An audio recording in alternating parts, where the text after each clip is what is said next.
श्रीमन्नारायण नारायण नारायण भज मन नारायण नारायण नारायण। मित्रों, भागवत कथा के 10वें स्कंद के तीसरे और आखिरी खंड की आज हम कथा करते हैं। उसके बाद आने वाले एकादश, द्वादश, 11वें, 12वें खंड की कथा क्रमशः जारी रहेगी। तो इस तीसरे खंड में, 10वें स्कंद के तीसरे खंड में जो मुख्य बातें हैं वह पहली है संतमणि की कथा। जाम्बवंती और सत्यभामा के साथ श्री कृष्ण जी का विवाह, भौमासुर उद्धार, श्री कृष्ण रुक्मिणी का संवाद, अनिरुद्ध और रोचना का विवाह, उषा तथा अनिरुद्ध का मिलन, हस्तिनापुर हिलने पर कौरवों के द्वारा बलराम जी की स्तुति गान, देवर्षि नारद का श्री कृष्ण भगवान की गृहचर्या को देखना, श्री कृष्ण की नित्याचर्या, श्री कृष्ण जी का इंद्रप्रस्थ में जाना, जरासंध का उद्धार, अग्र पूजा तथा शिशुपाल का उद्धार, विदुरथ का उद्धार, साल्व उद्धार, तीर्थ यात्रा में बलराम तथा ऋषियों का समागम, मिलना, सुदामा जी को ऐश्वर्य की प्राप्ति, मिलन का महोत्सव, पटरानी भगवान की पटरानियों से द्रौपदी की बातचीत होना, वासुदेव जी का यज्ञोत्सव, देवकी के 6 पुत्रों का देवलोक से, सुलोक से, सुतल लोक से वापस आ जाना, राजा जनक का ऋतुदेव के यहाँ जाना, शिव जी महाराज की दयालुता और अंत में भगवान का लीला विहार। इतनी बातें इस 10वें स्कंद में, इतने वस्तुओं की, तथ्यों की कथा इस 10वें स्कंद में शेष है, जिसका आज हम कथापान करेंगे। तो चलिए सबसे पहले शुरू करें संतकमणि की कथा, जाम्बवंती और सत्यभामा के साथ श्री कृष्ण जी का विवाह। भजले नारायण नारायण नारायण, श्रीमन नारायण नारायण नारायण, हरि नारायण नारायण नारायण। देखिए, बहुत इम्पोर्टेंट बात आज हो रही, बहुत इम्पोर्टेंट कथा है। यह सब ध्यान देने योग्य है, इसका श्रवण करने योग्य है, मनन करने योग्य है। वास्तव में भागवत कथा सदा के लिए, चिरस्थायी समय के लिए श्रवण, मनन, अर्चन, नमन करने योग्य है। लेकिन यह जो खंड है, तृतीय खंड जो है भागवत कथा का, इसमें कुछ और बहुत सी नई और इम्पोर्टेंट बातें हैं। देखिए, सुनिए। श्री सुखदेव जी महाराज कहते हैं, हे परीक्षित, राजा नग्नजित की कन्या सत्य ने एक मेरे चिर अभिलषित रमारमण, तो सत्य ने कहा कि मेरे जो चिर अभिलषित हैं, जिनको मैं बहुत समय से इसका इंतजार कर रही हूँ, रमारमण जो मेरे मन में, मस्तक में, हृदय में विराजमान हैं, वह स्वयं भगवान श्री कृष्ण यहाँ पधारे हुए हैं, उनको नमन है। और उन्होंने उसने जो कन्या थी, अपने मन ही मन में, दिल ही दिल में यह अभिलाषा की, यह इच्छा की, यदि उसने या मैंने सत्य से, व्रत से, नियम का पालन करते हुए भगवान का चिंतन किया है, मनन किया है, अर्चन किया है और पूर्ण समर्पण के साथ मैंने उनकी ध्यान किया है, तो यही अर्थात भगवान श्री कृष्ण मेरी पति हों, और जो इनको पाने की, पति स्वरूप पाने की मेरी जो इच्छा है, विशुद्ध लालसा है, उसको भगवान पूर्ण करें। ऐसी कथा थी। और भगवान की 16,000 रानियाँ थी, ऐसा प्रसंग आता है। और 16,000 रानियाँ कोइंसिडेंस है क्योंकि वेदों की भी ऋचाएं हैं जिनको मंत्र कहते हैं, वह भी 16,000 ही हैं। और उन 16,000 वेदों की ऋचाएं या मंत्रों में 100 रानियां, 4,000 वेदों की ऋचाएं हैं, और 8 पटरानियां जो हैं वो 4,000 वेदों की ऋचाएं हैं। और 8 पटरानियां जो रुक्मणी हैं, जामवंती हैं, सत्यभामा हैं, कालिंदी है, मित्रवंदा है, सत्या है, भद्र है और लक्ष्मणा है, ये 80,000 वेदों की ऋचाएं हैं।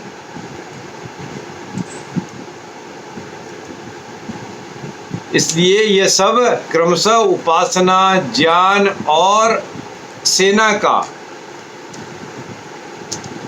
महत्व बताती है, महत्व प्रकट करती हैं। और इस प्रकार वेद की 1,00,000 ऋचाएं भगवान श्री कृष्ण का ही गान व प्रतिपादन तथा वर्णन करती हैं। यह ऐसी ऋचाएं हैं, ऐसी बातें हैं, ऐसे तथ्य हैं, ऐसे रानियां हैं। इसके बाद भौमासुर का उद्धार और 16,100 राजकन्याओं के साथ भगवान का विवाह की गाथा है। शंख चक्रधारी भगवान को नमस्कार करके पृथ्वी माता ने कहा, भगवान मैं अर्थात पृथ्वी, जल, अग्नि, वायु, आकाश, पंचतंत्र की मात्राएं, मन, इंद्रिय और इन सब के अधिष्ठात्र देवता, अधिष्ठात्री देवता, अहंकार और महत्व कहाँ कहाँ तक कहूँ, यह संपूर्ण चराचर जगत आपके अद्वितीय रूप में भ्रम के कारण पृथक प्रतीत हो रहा। फिर भगवान श्री कृष्ण और रुक्मिणी का संवाद हुआ। उस समय की कथा में कहा है, जगत के जीव के लिए जितने भी वस्तुओं की जरूरत है, जो भी वांछनीय पदार्थ हैं, धर्म, अर्थ, काम, मोक्ष, उन सब के रूप में आप ही प्रकट हैं। आप स्वयं उनके स्वरूप हैं।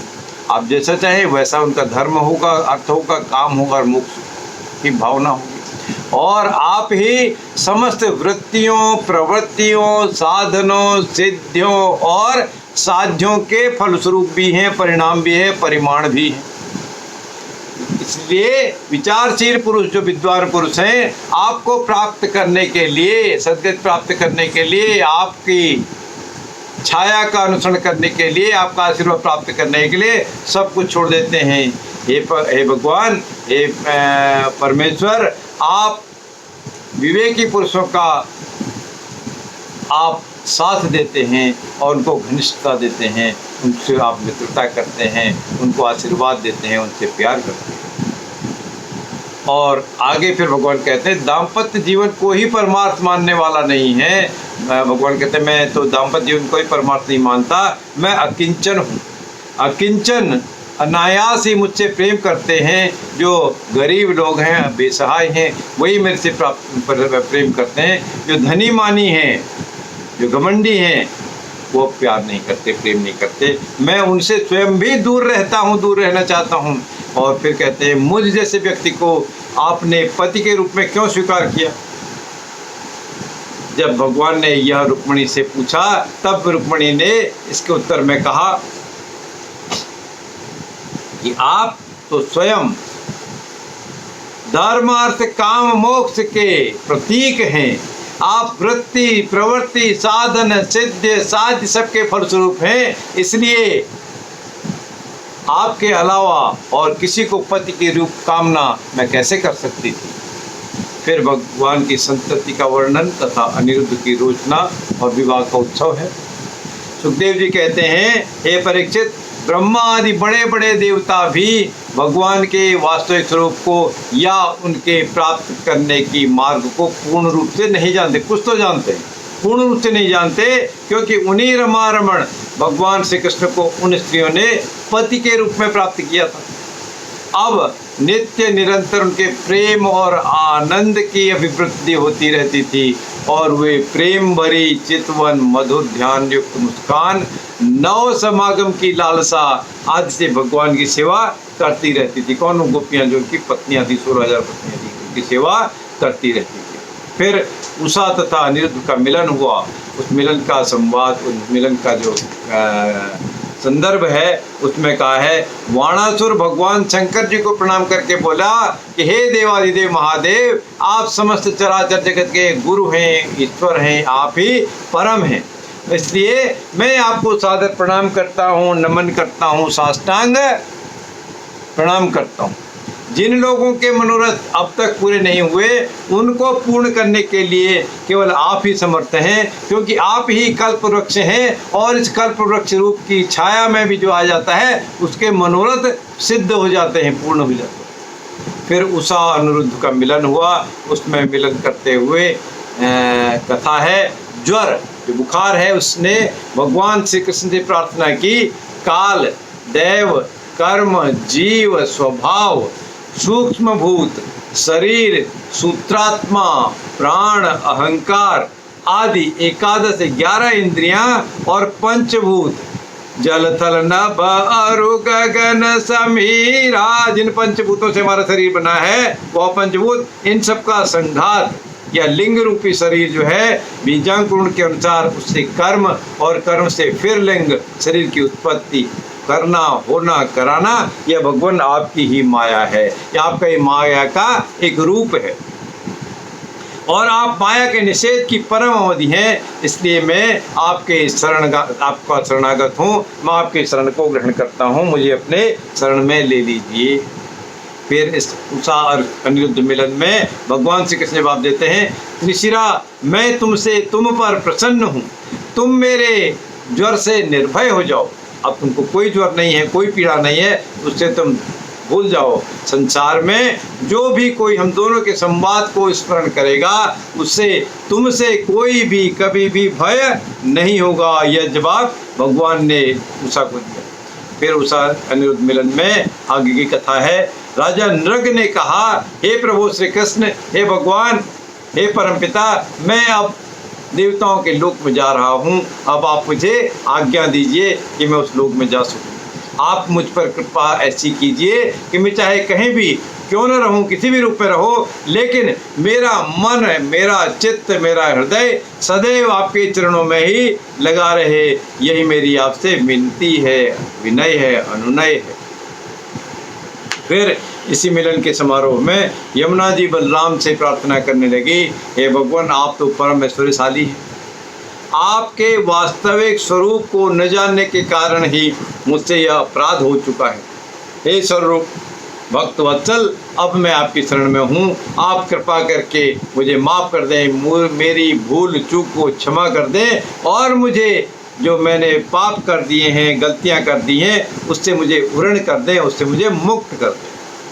फिर सुखदेव जी बताते हैं, हे परीक्षित, पौंड्रुक भगवान के रूप का चाहे वह किसी भी भाव से हो सदा चिंतन करता रहता था और भगवान का चिंतन करते रहने से पौंड्रुक के भी सारे बंधन कष्ट कट गए, दूर हो गए और वह भगवान का बनावटी वेश धारण किए हुए रहता था। इस प्रकार उसी का स्मरण होने के कारण वह भगवान के स्वरूप को ही प्राप्त हुआ।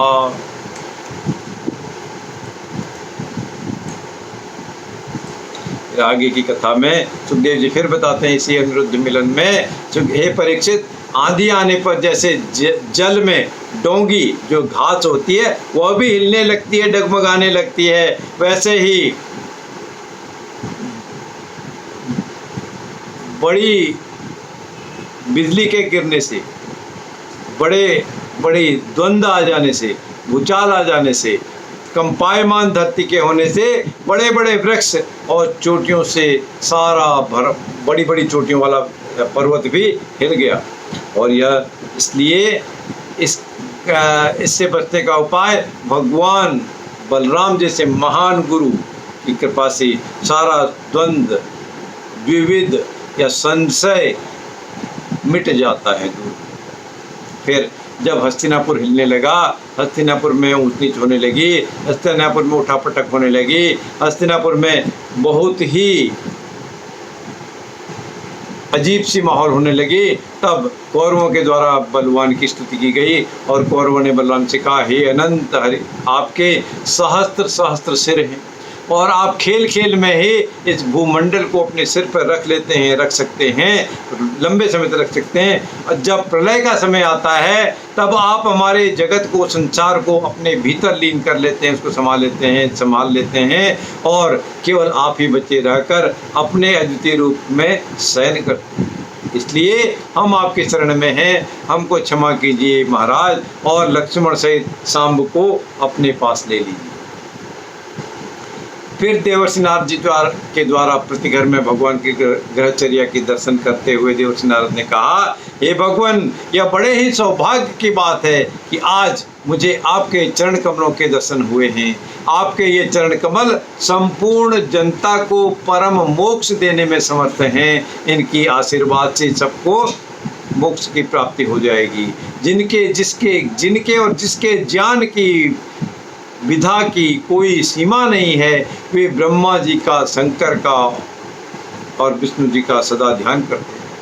वास्तव में वे श्री चरण जो हैं संचार रूपी कुएं में गिरे हुए लोगों को बाहर निकालने के लिए अवलंबन है, सीढ़ी का काम करते हैं। आप सब पर, मुझ पर ऐसी कृपा कीजिए कि आपके उन चरण कमलों की स्मृति सदा बनी रहे और मैं स्वयं जहाँ जैसे रहूं आपके और उन चरण कमलों के ध्यान में ही तन्मय रहूं।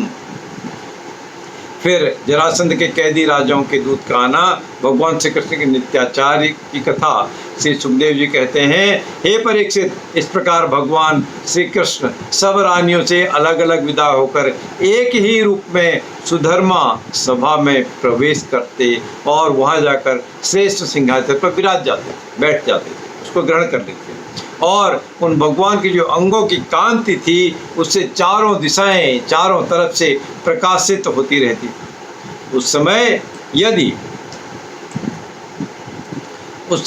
यदि यदुवंशी वीरों के बीच में यदुवंश शिरोमणि भगवान श्री कृष्ण की ऐसा शोभा होती थी जैसे आकाश, पूरा ब्रह्मांड तारों से घिरे हुए हैं और उसमें चंद्रमा शोभायमान हो रहे हैं, पूर्णिमा की रात की तरह चंद्रमा शोभायमान हो रहे हैं। श्री कृष्ण भगवान की ऐसी कांति होती थी, ऐसी शोभा दिखती थी। फिर इसी कथा को आगे करते हुए नारद जी बताते हैं, हे भगवान, आप अपनी माया से ही जगत की रचना करते हैं और संहार भी करते हैं और उसी माया के सत्य होने पर भी या असत्य भी होने पर भी सत्य हो जाता है, सत्य भी असत्य को आप कर देते हैं, लेकिन कुछ भी असत्य हो वो सत्य समान ही प्रतीत होता है। ऐसी मृग मरीचिका भी आप दिखा देते हैं। और फिर आप कब क्या करते हैं, क्या करना चाहते हैं, यह बात भली भांति कोई नहीं समझ सकता। इतनी ज्ञान, इतनी विधा, इतनी बुद्धि संसार में आपने किसी को नहीं दी है। इतना समर्थ कोई नहीं है, कब क्या होगा यह कोई नहीं जानता। इसलिए आपका स्वरूप सर्वथा अचिंतनीय है, उसको छोड़ने की जरूरत ही नहीं है। इसलिए मैं तो बारंबार अनेकों बार आपको नमस्कार ही करता हूँ और करता ही रहूँ। और भगवान श्री कृष्ण जब इंद्रप्रस्थ पधारे तब उद्धव जी ने कहा, हे प्रभु, अब आप इस प्रकार जरासंध का वध कर डालेंगे तब कैद में पड़े हुए राजाओं की रानियां और महलों में आपकी इस विशुद्ध लीला का गान करेंगे कि आपने उनके प्राण पतियों को छुड़ा दिया। ठीक वैसे ही जैसे गोपियां शंखचूड़ से छुड़ाने की लीला का आपके शरणागत मुनिजन गजेंद्र और जानकी जी के उद्धार की लीला का तथा हम लोग सब आपके माता पिता को कंस के कारागार से छुड़ाने के लीला का गान करते हैं, वह राजाओं की रानियां भी इस तरह से आपके गुणगान करेंगी। फिर पांडवों के राजसू यज्ञ का आयोजन हुआ और जरासंध का भगवान के द्वारा उद्धार कर दिया गया। उस कथा में धर्मराज युधिष्ठिर ने कहा, हे प्रभु, आप सब आपके आत्मा समदर्शी और स्वयं आत्मानंद जो है उसके साक्षात्कार के अभिलाषी हैं। हम आपको नमन करते हैं क्योंकि आप स्वयं ही ब्रह्म हैं, ब्रह्मा है। अब आप में यह मैं, हम और दूसरा या अपना है या पराया है, इस प्रकार का कोई भेदभाव नहीं है। फिर भी जो आपकी सेवा करते हैं उन्हें उनकी भावना के अनुसार फल आप अवश्य देते हैं। वो फल ठीक वैसे ही हैं जैसे कल्प वृक्ष की सेवा करने वाले को कुछ न कुछ अवश्य मिलता है। और उस फल में जो अधिकता या कमी न्यूनाधिकता होती है वह तो न्यूनाधिक सेवा के अनुरूप ही होती है, और इससे आप में विषमता या निर्दयता आदि कोई भी दोष नहीं आते। और जरासंध के जेल से छूटे हुए राजाओं की उसके बाद विदाई हुई। विदाई के समय की कथा में राजाओं ने भगवान की स्तुति गान किया और उनको प्रणाम करने के बाद उनके क्लेश का नाश करने वाले भगवान श्री कृष्ण वासुदेव हरि परमात्मा और गोविंद जी को बार बार नमन करते हुए उनको बार बार प्रणाम किया। और यह भी कहा, इसका एक भगवान कृष्ण वासुदेव हरि परमात्मा गोविंद को बार बार हम नमस्कार करते हैं। यदि हम इस नमस्कार करने का मंत्र का ही जप करते हैं तो इस संसार के समस्त प्रकार के क्लेश दुख कष्ट सभी के दूर हो जाते हैं। फिर भगवान की अग्र पूजा हुई और शिशुपाल का उद्धार भी उनके द्वारा किया गया।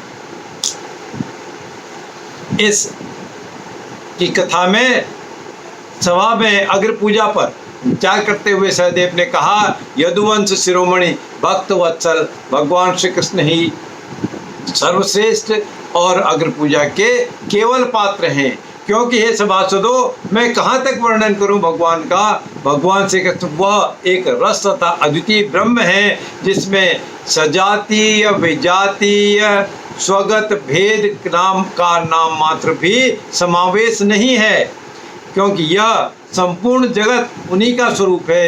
वे अपने अपने में स्थित और अस्तित्व जन्म वृद्धि आदि समस्त भाव विकारों से दूर हैं, रहित हैं। वे अपने आत्मस्वरूप संकल्प से ही जगत की सृष्टि का पालन करते हैं और संहार भी करते हैं।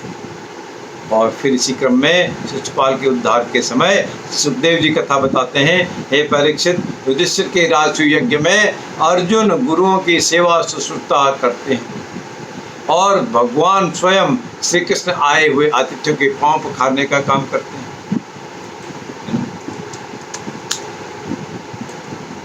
और देवी द्रौपदी भोजन परोसने का काम करती हैं और उदार शिरोमणि खुले हाथों से दान दिया करते हैं। उदार शिरोमणि जो कर्ण थे वो खुले हाथों से दान दिया करते थे। और इस कथा में फिर आगे सारथी ने कहा, युद्ध में साल्व की गदा की चोट से प्रद्युम्न जी को रणभूमि से हटाने पर जब उन्होंने सारथी का वह काम बुरा माना तब सारथी ने कहा, हे आयुष्मान, मैंने जो कुछ किया है सारथी का धर्म समझकर किया है। मेरे समर्थ स्वामी, युद्ध का ऐसा धर्म है कि संकट पड़ने पर सारथी रथी की यात्रा कर लें और रथी सारथी की यात्रा कर लें। जैसा मौका हो, जैसा देश वैसा भेज कर लें। यह कितनी बड़ी बात सारथी ने रथी के लिए कही। और फिर उसके बाद साल्व उद्धार भगवान के द्वारा किया गया। उस साल्व उद्धार में सुखदेव जी कहते हैं, हे परीक्षित, बड़े बड़े ऋषि मुनि भगवान श्री कृष्ण के चरण कमलों की सेवा करके आत्मविद्या का भली भांति संपादन करते हैं और उनके शरीर में आत्मबुद्धि स्वरूप अनादि अज्ञान को मिटा डालते हैं तथा आत्म संबंधी अनंत ऐश्वर्य को भी प्राप्त करते हैं। उन संतों के परम गति स्वरूप भगवान श्री कृष्ण में भला मोह कैसे हो सकता है। और बलराम जी तथा ऋषियों का तीर्थ यात्रा में समागम हुआ, विदुरथ का उद्धार हुआ। तब भगवान बलराम ने कहा, हे ऋषियों, वेदों का ऐसा कहना है कि आत्मा ही पुत्र के रूप में होती है, इसलिए रोमहर्षण के स्थान पर उनका पुत्र आप लोगों को पुराणों की कथा सुनाएगा। उसे मैं अपनी शक्ति से दीर्घायु, इंद्रिय शक्ति, विद्या, बुद्धि और बल दिए देता हूँ। और फिर सुखदेव जी कहते हैं, हे परीक्षित, बलाबल के वध करने पर निमिषारण्यवासी महाभाग्यवान मुनियों ने बलराम जी की स्तुति गान किया, उन्हें कभी न व्यर्थ होने वाले आशीर्वाद दिए और देवता जैसे लोग देवराज इंद्र का अभिषेक करते हैं, उसी तरह बलराम जी का भी उन्होंने अभिषेक किया। फिर भगवान श्री कृष्ण ने कहा, प्रिय मित्र, मैं आत्मा हूँ, मैं सबके हृदय में अंतर्यामी रूप से विराजमान हूँ। मैं गृहस्थ के धर्म, पंच महायज्ञ आदि से, ब्रह्मचारी के धर्म उपनयन, वेदाध्ययन आदि से, वानप्रस्थी के धर्म तपस्या से और सब ओर से उत्पन्न हो जाना, इस सन्यासी के धर्म से भी उतना संतुष्ट नहीं होता हूँ जितना जो अपने गुरुदेव की सेवा शुश्रूषा करता है उससे मैं और अधिक संतुष्ट होता हूँ। फिर सुदामा जी को ऐश्वर्य जी की प्राप्ति हुई, ऐश्वर्य की प्राप्ति हुई, तब उसका उदाहरण देते हुए सुखदेव जी कहते हैं, हे परीक्षित, इस प्रकार भगवान श्री कृष्ण के प्यारे सखा प्रिय मित्र उस ब्राह्मण ने देखा कि यद्यपि भगवान अजीत हैं, किसी के अधीन नहीं है, फिर भी वे अपने सेवकों के अधीन हो जाते हैं और उनसे ही पराजित भी हो जाते हैं। अब वह उनके ध्यान में ही तन्मय हो गए, ध्यान में विलीन हो गए। ध्यान के आवेग से उनकी अविद्या रूपी अंधकार की, अज्ञानता की गांठ कट गई और उन्होंने थोड़े समय भगवान का धाम, जो संतों का एकमात्र आश्रय है, उसको प्राप्त किया। फिर आगे की कथा में भगवान श्री कृष्ण कहते हैं, हे प्रिय मित्र, मैं आपका आत्मा हूँ, मैं सब। श्री सुखदेव जी कहते हैं, हे परीक्षित, ये तो मैं बता चुका हूँ कि गोपियों के परम मित्र, परम प्रियतम, सर्वस्व श्री कृष्ण ही थे। जब उनके दर्शन के समय उनके पलकों में पलक गिरती, तब वह पलकों को बनाने वाले गोपियों को ही कोसने लगती थी। गोपियाँ उन पलकों को जिसने बनाई उनको ही कोसने लगती थी कि हम तो लगातार भगवान के दर्शन करना चाहते हैं, पलक क्यों झपक जाती, पलक क्यों गिरती है। इसलिए गोपियों को आज बहुत दिनों के बाद भी भगवान की मूर्ति की दर्शन हुई। उनके मन में इसके लिए कितनी लालसा थी, इसकी कल्पना, इसका अनुमान नहीं किया जा सकता, क्योंकि उनके नेत्रों के रास्ते अपने प्रियतम श्री कृष्ण को हृदय में ले जाकर आलिंगन करना चाहते थे और मन ही मन आलिंगन करते करते तन्मय भी होना चाहते थे, और वो उन्होंने ऐसा ही किया। हे परीक्षित, कहाँ तक कहें उस भाव को वो गोपियाँ प्राप्त होगी जो नित्य निरंतर अभ्यास करने वाले योगियों के लिए भी अत्यंत से अत्यंत दुर्लभतम है।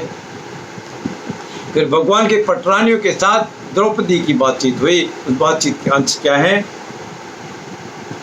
उस भगवान जी के अंशों में राजा युधिष्ठिर भगवान से कहने लगे, हे भगवान, बड़े से बड़े महापुरुष मन ही मन आपके चरणारविंदों का मकरंद रस का पान करते रहते हैं, और कभी कभी उनके मुख रूपी कमल से लीला के कथा के रूप में वह रस छलक भी जाता है। हे प्रभु, वह इतना अद्भुत और दिव्य रस है कि कोई भी प्राणी उसको पी ले तो वह जन्म मृत्यु के चक्कर से दूर हो जाता है। जन्म मृत्यु के चक्कर में डालने वाली विस्मयकारी विस्मृत या अविद्या को सदा के लिए नष्ट कर देता है। इसलिए उसी रस को जो लोग अपने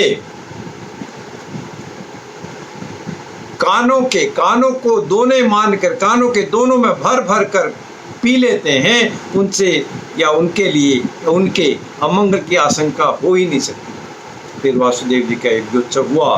उस यज्ञोत्सव में मुनियों ने कहा, हे भगवान, आपकी माया से प्रजापतियों के अधीश्वर मरीच आदि बड़े से बड़े तत्वज्ञानी भी, उन पर भी हम लोग मोहित हो रहे हैं। आप स्वयं ईश्वर होते हुए भी मनुष्य की जैसी चेष्टाओं के करते हुए अपने को छिपाए रखकर जीव की भांति आचरण करते हैं। हे भगवान, सचमुच आपकी लीला अत्यंत विचित्र है, परम आश्चर्यमयी है। आपको बार बार नमन है, प्रणाम है। बोलो नारायण नारायण नारायण, श्रीमन नारायण नारायण नारायण, भगवान नारायण नारायण नारायण। और इसी भगवान की पटरानियों के बीच बातचीत में द्रौपदी का जो आगे की बात आती है, उसमें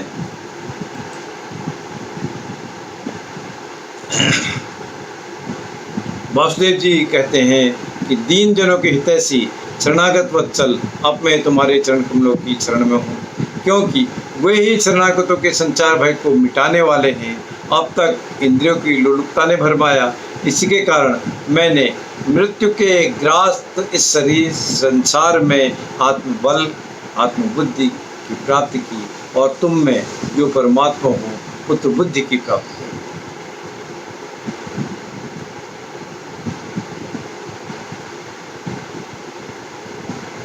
फिर जो देवकी के 6 पुत्र थे वो सुतर लोक से वापस आ गए। तब वासुदेव जी ने कहा, दीन जनों के हितैषी शरणागत वत्सल आपको बारंबार प्रणाम। हे प्रभु, जो लोग आत्म तत्व को जानने वाले हैं उनके आत्मा के रूप में आप ही स्थित हैं। जो शरीर आदि को अपनी आत्मा मान बैठे हैं उनके लिए आप अनात्मा को प्राप्त होने वाली मृत्यु के रूप में विराजमान हैं। महत्व और प्रकृति, रूप तथा माया आपकी अपनी दृष्टि पर पर्दा नहीं डाल सकती, परंतु दूसरों की दृष्टि को ढक तो सकती है। इसलिए मैं आपको बारंबार नमन करता हूँ। फिर वेदों की स्तुति की गई। श्रुतियाँ कहती हैं, अजीत आप ही सर्वश्रेष्ठ हैं, आप पर कोई विजय प्राप्त कर ही नहीं सकता। आपकी जय हो, जय हो, जय हो। प्रभु, आपके स्वभाव से ही समस्त ऐश्वर्यों की पूर्ति होती है। आप समस्त ऐश्वर्यों से पूर्ण हैं, इसलिए बराबर प्राणी को फंसाने वाली माया का आप नाश कर दीजिए। प्रभु, इस गुणमयी माया ने दोष के लिए जीवों के आनंदमय सहज स्वरूप का आच्छादन करके उन्हें बंधन में डालने के लिए सत्वादि गुणों को ग्रहण किया है।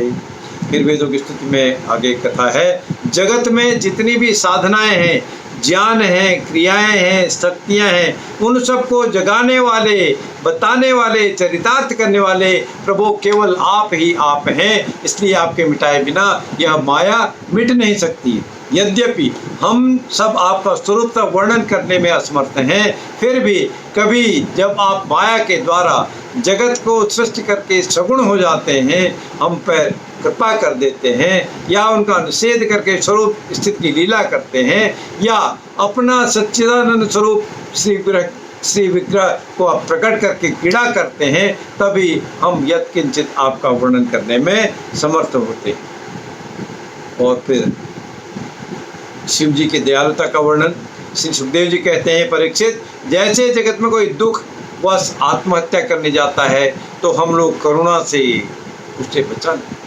वैसे ही परम दयालु भगवान महेश्वर श्री शंकर जी महाराज वृकासुर के आत्मघात के पहले ही अग्निकुंड से अग्निदेव के समान प्रकट होकर अपने दोनों हाथों से उसके दोनों गाल पकड़ दिए और उसका गला काटने से रोक दिया, अर्थात वो आत्महत्या उसको नहीं करने दिया। और भगवान का स्पर्श होते ही वृकासुर के सारे अंग जैसे थे वैसे ज्यों के त्यों पूर्ण हो गए। और इसी दयालुता जो शिव जी महाराज ने की उसमें सूत जी कहते हैं, सौनक आदि ऋषियों, भगवान पुरुषोत्तम की यह कमनीय कीर्ति कथा जन्म मृत्यु रूपी संचार के भय को मिटाने वाली है। यह व्यास नंदन भगवान जी से सुखदेव जी के मुखारविंद से निकली हुई सुरभिमयी मधुमयी सुधा धारा के रूप में स्वयं प्रस्तुत है। इस संसार के जो लंबा पथ है उसका बटोही अपने कानों से, दोनों कानों से जो इसका निरंतर पान करता रहता है, श्रवण करता रहता है, मनन करता रहता है, उसकी सारी की सारी थकावट तो जगत में, दुनिया में इधर उधर भटकने से दूर हो जाती है। उसको भटकाव की जरूरत ही नहीं होती। और इस खंड के दसम स्कंद के तीसरे खंड के अंतिम हम कथा की तरफ जब पढ़ रहे हैं उसमें भगवान श्री कृष्ण की लीला विहार का वर्णन है। उस लीला विहार को वर्णन करते हुए सुखदेव जी महाराज बताते हैं, हे परीक्षित, जब मनुष्य प्रतिक्षण भगवान श्री कृष्ण की मनोहारिणी लीला कथाओं का अधिकाधिक श्रवण करता है, उसका कीर्तन करता है, चिंतन करता है, तो यह भक्ति उस भगवान के उस परम धाम में उस भक्त को अवश्य पहुंचा देती है। और फिर यद्यपि काल की गति के परे, काल की गति से दूर पहुंच जाना, उससे आगे पहुंच जाना तो बहुत कठिन है, किंतु भगवान के धाम में भी काल की दाल नहीं गलती और वह वहाँ तक, काल जो है वहाँ तक पहुँच ही नहीं पाता, लेकिन भक्त वहाँ तक पहुँच जाता है, अवश्य पहुँच जाता है। उसी धाम की प्राप्ति के लिए अनेकों सम्राटों ने अपना राजपाट भी छोड़कर तपस्या के उद्देश्य से जंगल की यात्रा की। इसलिए मनुष्य को उन भगवान की, परमपिता की, श्री कृष्ण महाराज की, विष्णु जी की लीला कथा का श्रवण, मनन, अर्चन, धारण अवश्य में करना ही चाहिए। बोलो नारायण नारायण नारायण, श्रीमन नारायण नारायण नारायण, जय जय नारायण नारायण नारायण। बोलो सच्चिदानंद महाराज की, श्री कृष्ण भगवान